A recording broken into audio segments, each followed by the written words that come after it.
Bom dia, investidor. Começando mais um InfoMoney na Bolsa, o seu giro diário de notícias com tudo que você precisa saber para operar no mercado. Hoje é quarta-feira, dia 17 de maio de 2017.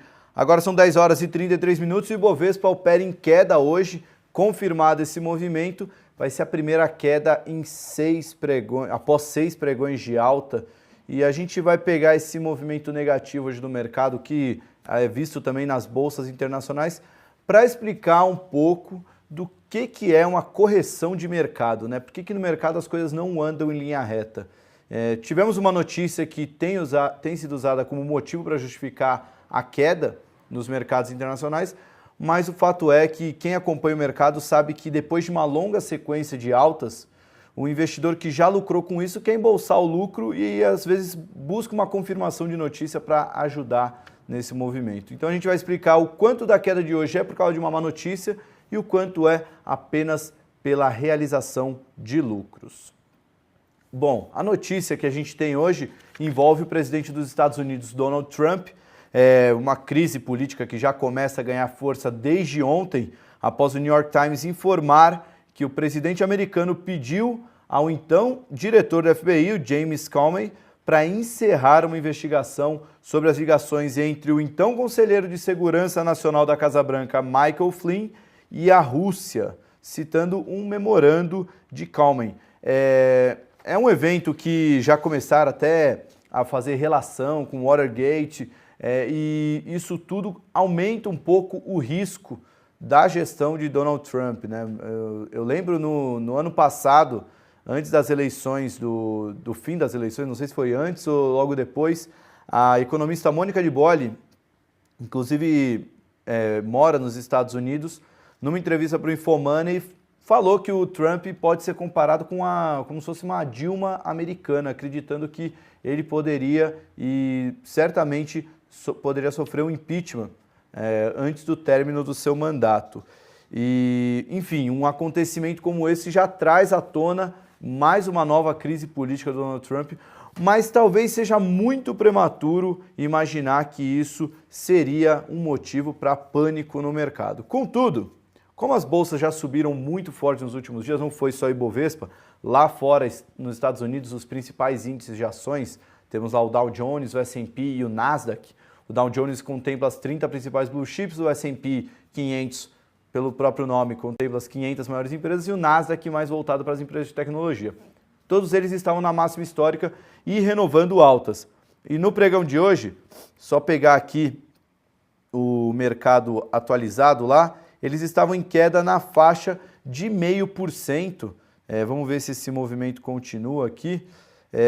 Tanto os três índices como até as bolsas europeias também operavam em queda na faixa de 0,5%. Agora a queda até se estende para 0,7%, 0,8%, isso cotação da abertura dos mercados norte-americanos, que lá o mercado inicia às 10h30, agora são 10 horas e 36 minutos, para você que está vendo ao vivo.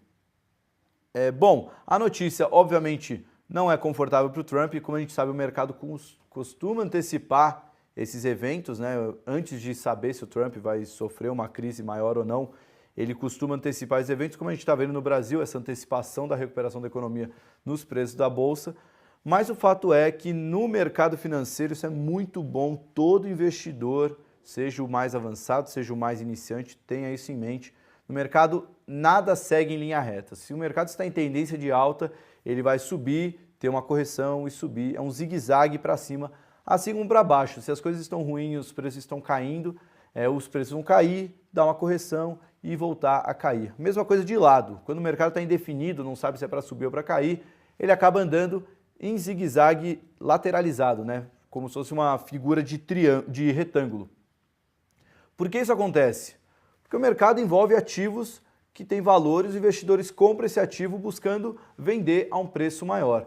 Na Bolsa Brasileira, a gente presenciou uma sequência de 6 altas consecutivas, estamos perto da máxima histórica, já subimos, acho que já está na faixa de quase 15% alta no ano, e obviamente quem comprou alguma ação uma semana atrás já está pensando, já está com a mão coçando, pensando numa boa hora para vender esse ativo, se não é um investimento de longo prazo, né? Ele já quer embolsar esse lucro com aquele medo da ação cair demais e ele acabar perdendo essa operação. E quando vem uma notícia não tão favorável assim, isso acaba provocando um efeito no mercado que a gente chama de realização de lucros, que nada mais é do que você vender uma ação ou um ativo de risco que você já teve um resultado positivo para embolsar esse lucro. Então, antes de ter qualquer julgamento sobre se a notícia é o começo do fim da era Trump, obviamente o manchete de jornal e os mercados, quem é mais histérico, opera mais no curto prazo, acaba vendo dessa forma, mas para quem acompanha o mercado com um pouco mais de distância, com um foco mais de longo prazo, esse às vezes é aquele momento em que as ações começam apenas a corrigir antes de voltar a subir. Mas obviamente temos que esperar os desdobramentos. Mas o dia não é só de má notícia, né? Até separei, talvez se a bolsa estivesse subindo hoje, provavelmente as notícias indicariam que, apesar da crise política do Trump, tivemos uma notícia muito favorável no principal evento da agenda brasileira de 2017, que é a reforma da Previdência. As negociações do governo avançaram e o líder do governo já prevê 330 votos na votação que deve acontecer ou no fim de maio ou no começo de junho. Lembrando que a Previdência, para passar nesse primeiro turno, precisa de 308 votos dos deputados da Câmara. Contudo, o que começa a ser discutido são as concessões feitas ou discutidas pelo governo, que estão sendo criticadas tanto pelos membros da base, como da oposição e até da própria Fazenda. A gente comentou ontem, no Informando na Bolsa, das concessões feitas principalmente para a bancada ruralista. Não é a única bancada que vai sofrer benefício, que vai receber benefícios. Enfim, na política tem muito disso, mas pelo pragmatismo do governo em aprovar a reforma da Previdência, tudo indica que poderemos ter um final feliz nesse caminho, bem diferente do que a gente viu no final de abril, quando parecia que a reforma da Previdência ia virar vinagre e não teríamos uma reforma consistente e que trouxesse mudanças significativas na estrutura da economia brasileira. Lembrando também que, como as manchetes ontem já mostraram, como a gente mencionou ontem, o fim da recessão está perto de ser anunciado com a divulgação do PIB do IBGE, que deve sair nas próximas semanas. Ontem saiu o IBC-BR referente a março, a prévia do PIB de março do Banco Central, mostrando que no resultado trimestral a economia cresceu, encerrando assim um período de recessão. No Informando na Bolsa de ontem, aliás, a gente falou 5 motivos de por que o mercado se rendeu ao Brasil. Aquilo continua válido, apesar da tensão que a gente vê hoje. Bom, e hoje o que acontece, né? Bolsa caindo 0,6%, dólar subindo 0,34%, os juros também devem estar tendo uma correção para cima, mas nem tanto, né? Estou vendo aqui o contrato de juro futuro de janeiro 21 subindo um pouco, mas janeiro 20 e janeiro 19, eles estão praticamente estáveis. Nesses momentos de correção, quem é que ganha ou melhor, quem é que vira um alvo maior dos investidores, né? O dinheiro estava aplicado em bolsa de valores, em ativos de alto risco, né? E quando vem um movimento desse, o dinheiro não simplesmente vai para o bolso do cara, às vezes ele simplesmente transfere para algum ativo mais de menor risco, né? A gente tem uma escala de riscos no mercado que são ativos considerados portos seguros, né? E quais são os portos seguros do mercado? Vocês podem acompanhar o Tesouro do governo norte-americano, né? O US Treasury, o mais acompanhado é o de 10 anos, de vencimento em 10 anos, e as moedas das principais economias do mundo, né? Como o dólar, o iene e o franco suíço.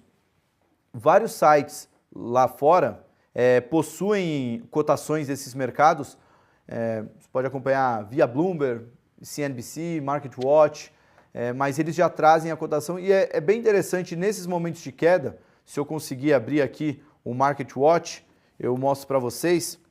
Mas eu não, vou tentar até abrir aqui pelo celular, mas nesses momentos de queda, geralmente esses ativos começam a mostrar um movimento positivo, porque o dinheiro acaba indo para esses portos seguros, são aqueles ativos que acabam rendendo mesmo em momentos de crise, né? Então, também tem, além do Tesouro norte-americano, além das moedas dessas economias, tem o ouro, tem a prata, ativos mais seguros, mais resilientes. Vamos ver se a gente pega a cotação aqui, para mostrar que isso se comprova hoje no mercado. Pegar aqui cotação dos mercados. Aqui, ó, por exemplo, o ouro nesse momento opera com alta de 1,5% no mercado internacional. Se a gente pegar aqui as taxas, o mercado norte-americano, se bem que agora o Treasury norte-americano está... o yield está caindo, ou seja, o preço mostra uma alta, né? Quando o rendimento do título cai, significa que está tendo muita procura e o preço sobe. Então, é um bom termômetro para você que quer acompanhar o mercado, está vendo uma queda generalizada e não sabe direito, não tem um grande motivo. Dê uma olhada nesses ativos como o ouro, as moedas internacionais, o Treasury norte-americano. Se eles estiverem em alta, é muito dinheiro que está indo para lá e isso dificilmente você vai ver mercados de ações, principalmente mercados emergentes, subindo em dias em que ativos considerados portos seguros estão em alta. Isso, obviamente, se acontecer algum evento 100% tupiniquim, né? Por exemplo, avançou a reforma da Previdência, algo que só vai beneficiar o Brasil, ele pode acabar se descolando das bolsas internacionais. Mas queria aproveitar esse InfoMoney na Bolsa, aproveitar que a agenda está relativamente mais tranquila para explicar que nem sempre o mercado vai andar em linha reta. Tivemos uma notícia positiva e negativa, hoje prevalece o pessimismo, haja vista a alta que a gente acumulou nos últimos 6 pregões. Para você que quer acompanhar mais essas ações em alta, a gente soltou recentemente, um pouco antes da abertura do pregão, quantas ações estão na máxima histórica no IBRX 100. Ao todo já chegamos a 24 ações, ou seja, de 100 ações, 24 estão na máxima histórica. O Ibovespa, lembrando, a máxima histórica dele é na faixa de 73.900 pontos. Hoje a gente está voltando para os 68.270, mas já estão aí 5.500 praticamente de distância da máxima histórica.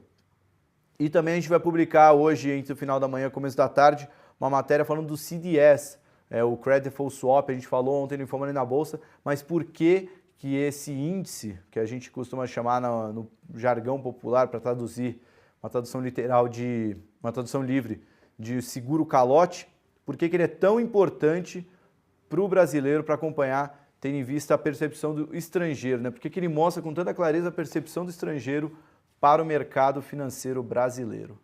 Bom, hoje foi um boletim muito mais teórico do que prático. O mercado reage mais às incertezas do Trump e menos aos avanços da Previdência, mas vale a pena acompanhar o desenrolar dessa história toda, principalmente do Trump e também o avanço da Previdência, que deve ter novidades até o final de maio, quando é esperada a votação. No mais, eu me despeço aqui. Tenham todos um bom pregão, boa quarta-feira e até amanhã com mais InfoMoney na Bolsa. Tchau!